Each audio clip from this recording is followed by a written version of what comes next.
बाबू जी, मुझे देवयानी ने सब कुछ बता दिया है। मैंने और देवयानी ने आज तक आप लोगों की किसी बात को टाला नहीं है।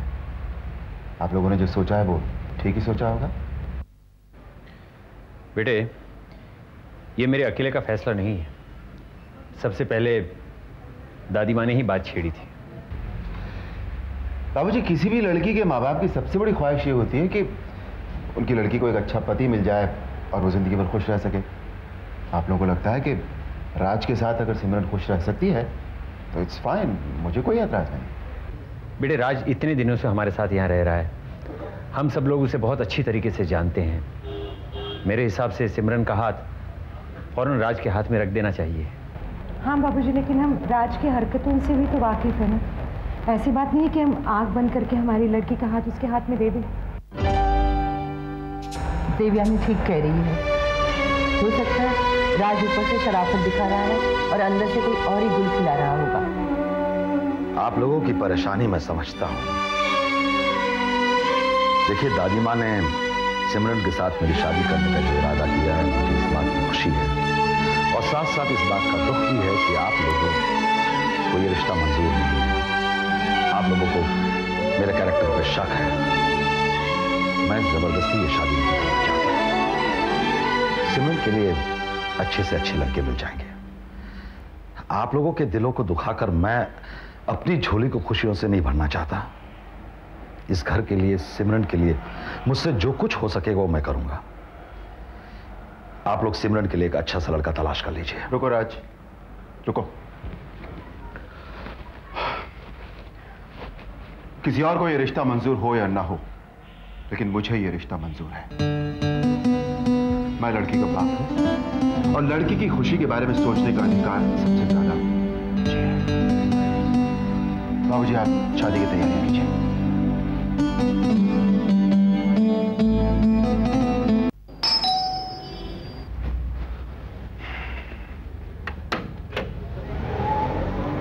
आप अंदर नहीं बुलाओगे अरुण बेटा?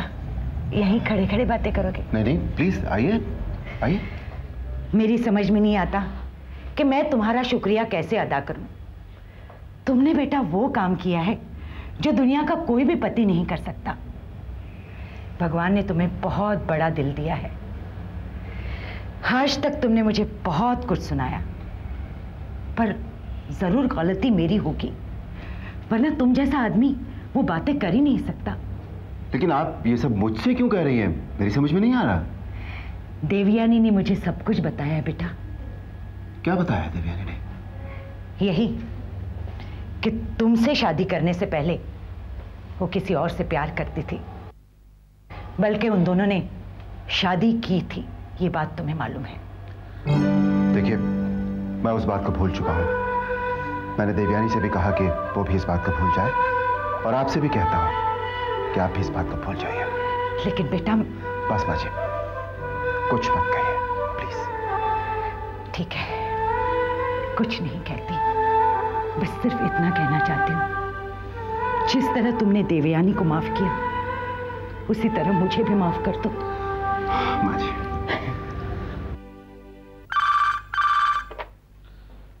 हेलो। हेलो, कौन? सुमित? हाँ, सुमित बोल रहा हूँ। सुमित, मैं सुनील बोल रहा हूँ। हाँ बोलो। सुमित, डैड को अचानक हार्ट अटैक हो गया। माँ रो रो कर परेशान हो रही है। तुम तो जानते हो कि मैं जिंदगी भर माँ से दूर रहा हूँ। वो मुझसे संभली नहीं जा रही है। तुम प्लीज आकर माँ को संभालो।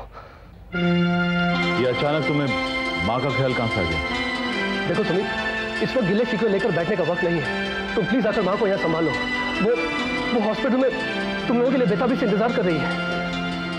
ठीक है, हम लोग हॉस्पिटल आते हैं। कौन से हॉस्पिटल में? अब शाह नर्सिंग होम। ओके, ठीक है, तुम माँ का ख्याल रखने की कोशिश करो। Thank you Sumit, thank you. क्या हुआ? किसका फोन था? सुनील का। उसके डैडी को सीवियर हार्ट अटैक आया है और वो हॉस्पिटल में एडमिट है। माँ की हालत बहुत खराब है, she is out of control, और सुनील चाहता है कि मैं वहां पर आ जाऊं माँ को संभालने के लिए। तो तुम जा रहे हो? हाँ, मुझे जाना चाहिए। देखो सुमित, एक बात कहूँ, बुरा मत मानना, तुम उनके बेटे नहीं हो। ये फर्ज अरुण भैया का और राजेश भैया का है। लेकिन पायल, तुम ऐसी बात क्यों कर रही हो? तुम तो हमेशा एकता और प्यार की बातें करती हो, ये तुम्हें क्या हो गया? मैं जो कुछ भी कह रही हूँ बहुत सोच समझ कर कह रही हूँ। पहले की बात और थी, लेकिन अब घर वाले जान गए हैं कि तुम विशंबरनाथ दीवान के बेटे नहीं हो। अब तुम्हारी छोटी सी भी गलती बहुत बड़ी नजर आएगी। नहीं नहीं, मैं ये नहीं मानता। सुमित देखो, मैं जो कुछ भी कह रही हूँ उसके पीछे कोई वजह है। वजह? क्या वजह हो सकती है? दादी माँ जमुना जी से बहुत नफरत करती हैं और उन्होंने घर वालों को उनसे मिलने के लिए मना कर दिया है। दादी माँ ने कह दिया तो क्या हम उनकी बात मान लें? लेकिन पायल, इस वक्त माँ को हमारी ज्यादा जरूरत है। सुमित जो भी हो, हॉस्पिटल जाने का फैसला तुम अकेले मत करना, वरना सारा इल्जाम तुम्हारे सर पर आ जाएगा। ये तुम कैसी बातें कर रही हो पायल? मेरी बात का प्लीज बुरा मत मानो, लेकिन सुमित, चाहे दिलों में कितनी भी मोहब्बत हो, लेकिन दिमाग में कोई ना कोई गलत बात आ ही जाती है। अगर तुमने भाइयों को मना लिया और उन्हें हॉस्पिटल लेकर चले गए और दादी माँ को ये बात पता चली तो तुम तो दादी माँ का एटीट्यूड जानते हो, वो कभी भी कोई भी फैसला कर देती हैं। और मैं कभी भी नहीं चाहूंगी कि वो तुम्हें गैर कहें और उल्टी सीधी बातें सुनाएं। दादी माँ ये अच्छी तरह से जानती हैं कि मैं विशंबरनाथ दीवान का बेटा नहीं हूँ। मैं के गुप्ता का बेटा हूँ और के गुप्ता ने ही मुझे उनकी गोद में डाला था। लेकिन दादी माँ ने मुझे कभी गैर की तरह नहीं समझा। अगर तुम्हें लग रहा है कि तुम जो फैसला कर रहे हो वो सही है तो फिर ठीक है, तुम्हारी जैसी मर्जी। लेकिन जो भी फैसला करो उससे पहले राजेश भैया और अरुण भैया से बात कर लो। क्या ऐसा ना हो कि तुम जाने का फैसला कर बैठो और वो लोग इनकार कर दें। तुम तो जानते ही हो वो लोग दादी माँ से कितना डरते हैं। मैं अकेले कोई फैसला नहीं करूंगा, भाइयों की राय लूंगा, उसके बाद ही कोई फैसला करूंगा। भैया भैया भैया, एक बुरी खबर है। बुरी खबर? क्या हुआ? हाँ, वो सुनील का फोन आया था, उसके डैडी को सीवियर हार्ट अटैक आया और माँ ये चीज बर्दाश्त नहीं कर पाई है, उनकी हालत बहुत खराब है। तो वाकई बहुत बुरी खबर है। तो क्या करें? भैया मेरे ख्याल से बात कुछ ज्यादा बिगड़ गई है। सुनील के फोन से ही लग रहा था कि वो काफी टेंशन में है। मेरे ख्याल से हमें जाना चाहिए। तो मैं भी जानता हूं हमें जाना चाहिए, लेकिन तुम जानते हो कि उसके बाद क्या होगा। दादी माँ ने साफ कह रखा है कि अगर हम माँ से रिश्ता रखते हैं तो वो हमसे रिश्ता तोड़ते हैं। ये तो सही नहीं है भैया। आज माँ को बेटों की जरूरत है और बेटे जाने से कतरा रहे। ऐसी बात नहीं है। औलाद ने हमें ऐसे मोड़ पे लाके रखा है कि समझ में नहीं आता, चाहते हुए भी हम माँ का ध्यान नहीं रख पा रहे हैं। राजेश, तुम सही कह रहे हो। तुम्हारी दादी माँ ने ही तुम लोगों को माँ का प्यार दिया है। बाबूजी, अगर उस वक्त आप सच्चाई का साथ देते, एक पति एक बेटे की तरह नहीं बल्कि इंसान बनकर सोचते, तो आपको मां के दर्द का एहसास होता। लेकिन आपने दादी मां का साथ दिया। मैं मां की हर बात को हुक्म मानता हूं, चाहे वो गलत भी हो तो आप दादी मां के सामने सर झुका दें। हाँ, मैं अपना सर झुका दूंगा। वो मेरी मां है। जानते हो मां का दर्जा क्या होता है? वो कहानी तो तुमने सुनी होगी। एक लड़का एक लड़की से बहुत प्यार करता था और हमेशा ये जताने की कोशिश करता था कि दुनिया में सबसे ज्यादा वो उसी से प्यार करता है। अगर वो कभी आजमाना चाहे तो आजमा ले। एक बार लड़की ने उससे कहा कि मुझे तुम्हारी मां का दिल चाहिए। लड़का बिना सोचे समझे अपनी मां के पास गया, मां को मार डाला, उसका दिल निकाला और लड़की को देने के लिए चल पड़ा। रास्ते में उसे बहुत बड़ी ठोकर लगी तो मां का दिल कहीं दूर जा गिरा। पता है दिल में से क्या आवाज आई? बेटे, कहीं तुम्हें चोट तो नहीं आई ना?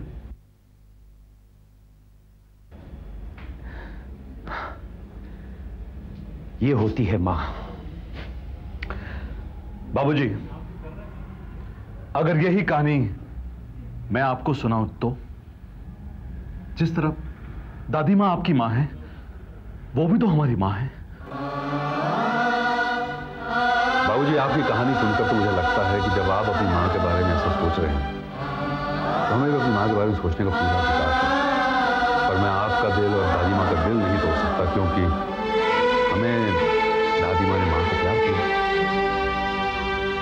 शाबाश बेटे शाबाश। ठीक है, मां के लेना से इंसानियत के नाते तो हम आ जा सकते हैं। अगर हमारे जाने से उनकी तबीयत ठीक हो जाती है तो इसमें क्या बुराई है? इसमें दादी मां हमसे रूठ जाएंगी। हम चाहे गलत कहलाएं, पापी कहलाएं, लेकिन दादी मां के प्यार के लिए हम सब इल्जाम लेने को तैयार हैं।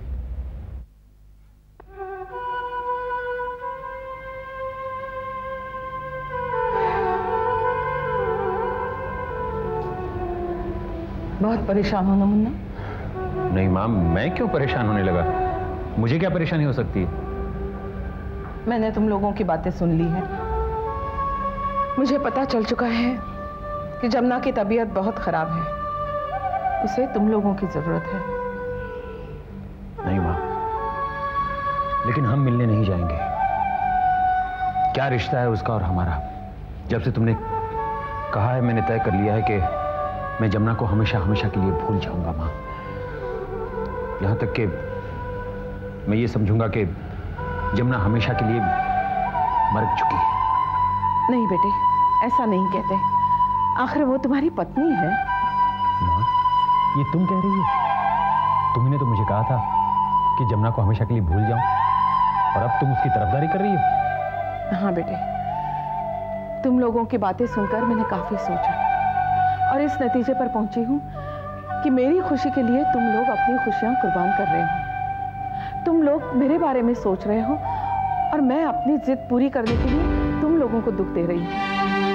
फिर मैं मतलब ही हूं। माँ तो उसे कहते हैं जो अपने बच्चों की खुशी के लिए अपने आप को कुर्बान करे। मैं समझ रहा हूं माँ, तुम ऐसा क्यों कह रही हो? तुम ये सोच रही हो कि हम लोग दुखी हैं। हमारे अरमान है कि हम जमुना से मिलने जाएं, उससे रिश्ता कायम करें।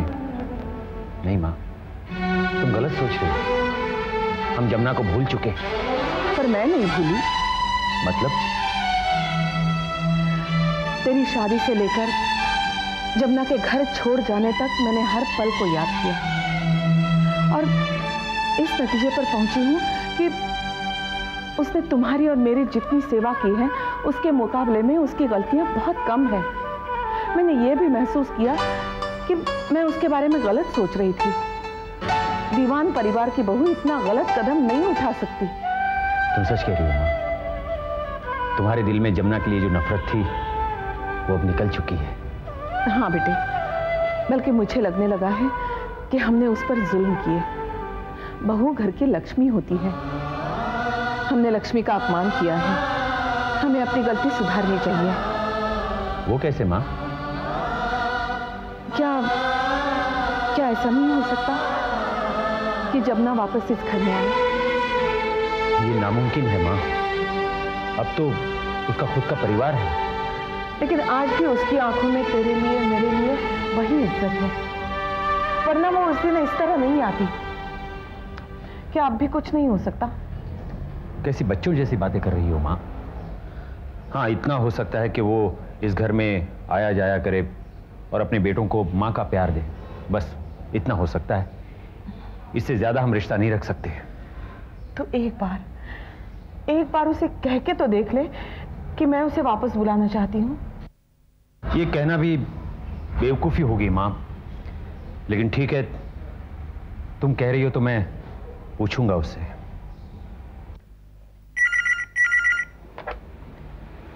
हेलो हेलो, मैं विशंबर दीवान बोल रहा हूँ। कौन?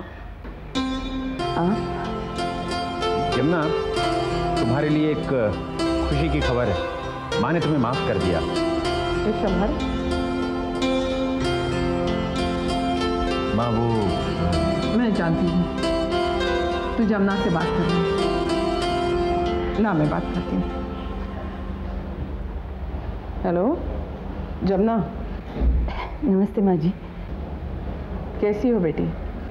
माँ जी, आप मुझे बेटी का?